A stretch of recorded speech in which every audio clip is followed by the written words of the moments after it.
Welcome to another edition of the Dementia Care Partner Talk Show. Now, here's dementia care expert Teepa and your host, Greg Phelps. Hello and welcome to the Positive Approach to Care podcast series on all things dementia, brought to you by Seni. Seni brand is a high-quality line of adult disposable briefs and underwear that helps people living with bladder leaks retain their dignity and confidence to enjoy everyday activities with less worry. The full breathability and superabsorbency features of Seni products allows incontinent people to sleep through the night and awake more alert in the morning with lower risk of falls, UTIs, and skin breakdowns. Caregivers benefit too, as people wearing Seni products require less changes with less soiled sheets and garments to launder. One life at a time, Seni products are improving the quality of life for people living with incontinence. I'm your host, Greg Phelps, along with Positive Approach to Care's Teepa, and I read a lot on dementia, but I probably read about a quarter of what you do, Teepa, but a couple of stories really caught my eye. First was about a chain of nursing homes closing due to a lack of staff, and a subsequent story along the lines of state waives training for nursing home staff. And both of those just sort of like were two spikes in my heart. I do have one. Yeah, me too. And it's scary. The first story was about a nursing home chain in Maine who can't find staff. And so rather than continue to struggle to try to find staff, they're closing. And these are smaller rural community facilities, which means there aren't going to be places for people. And so that's concerning. Well, that's sad. I mean, it's sad because things that people have, there's just not people interested in doing this care.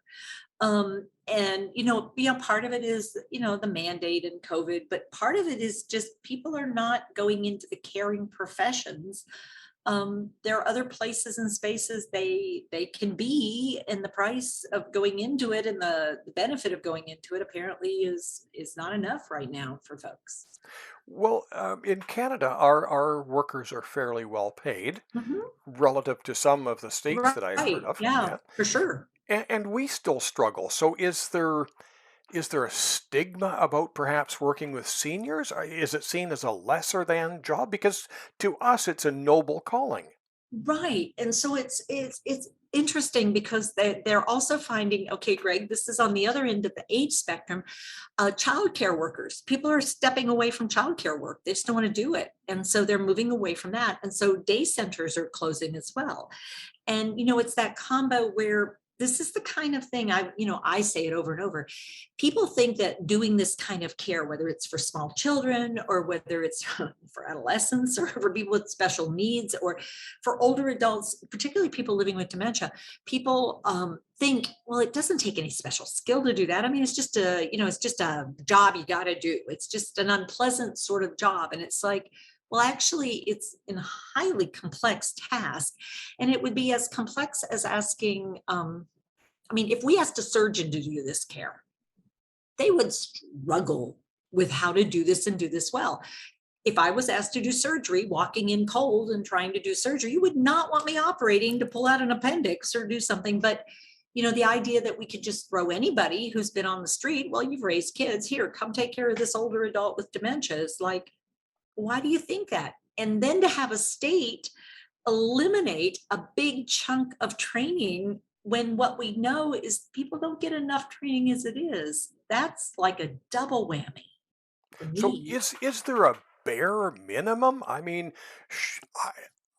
I just recoil in horror when I read that story. I can't see how you can trim any less because, as you say, there are so many people out there. More about haircuts and beards than we do about taking care of elders.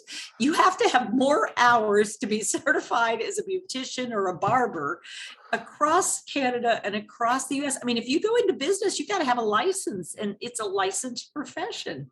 I mean, and yet we will turn people loose to care for people's lives, their very life, and eating and drinking and all the stuff that has to happen and fill their days up with 30 hours should be enough, right? We show them a video or two. That should do it.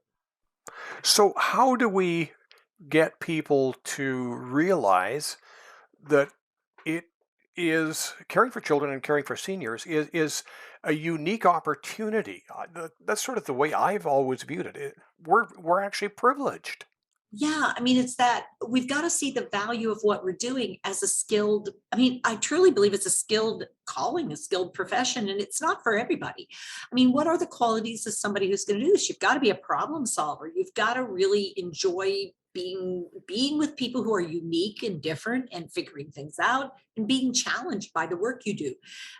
I think what happens is people don't see it that way. But if we don't inform them and don't help train them so they feel like they've got some ability to do it, what ends up happening is they come and they go. I mean, even if you get them in the door, they're back out the door because this wasn't what I thought it was going to be.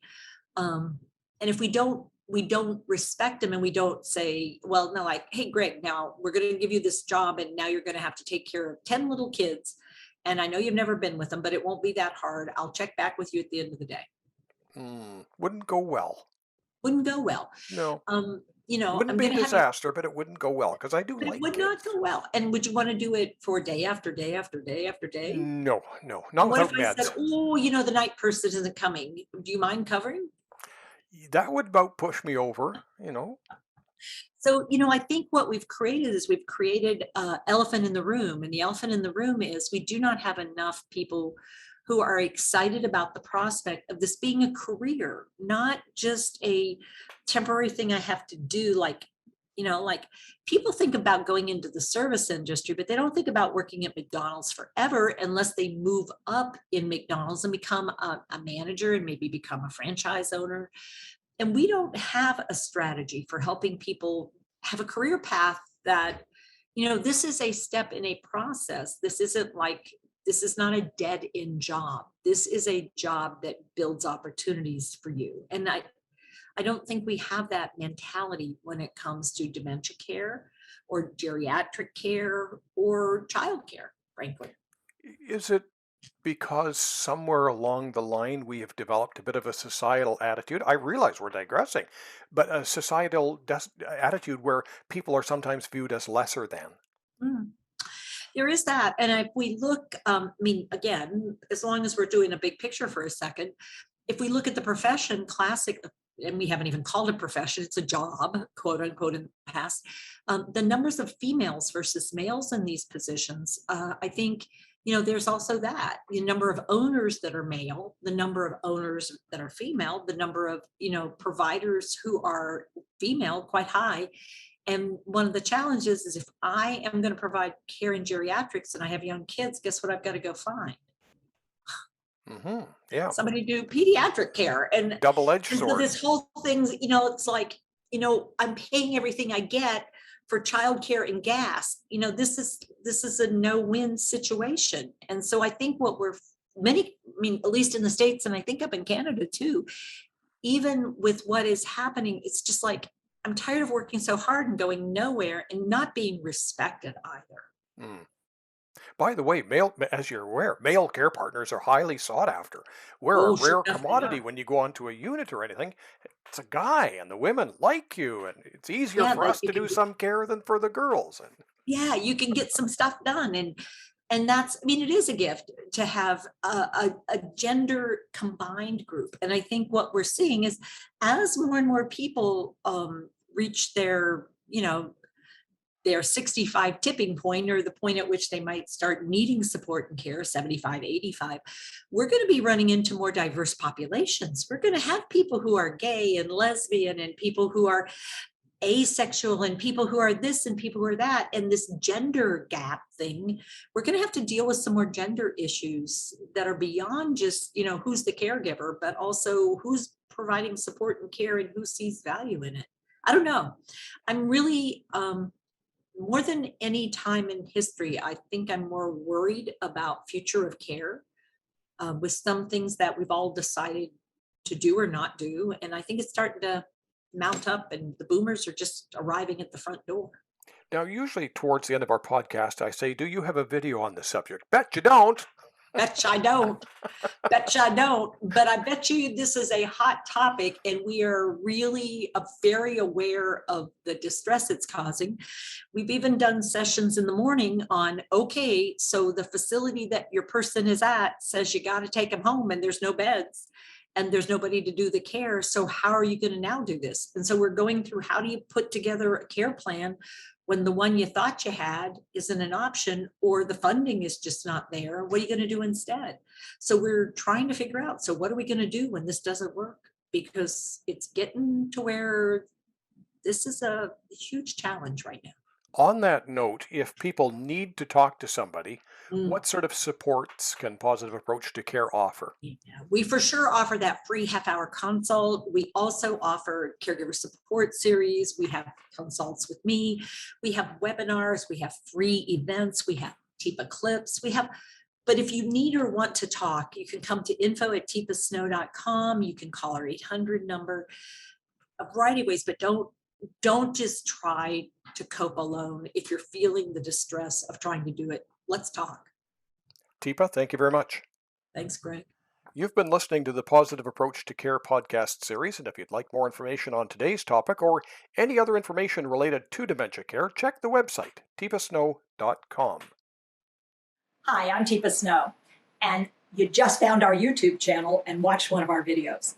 I'm the owner and founder of Positive Approach to Care.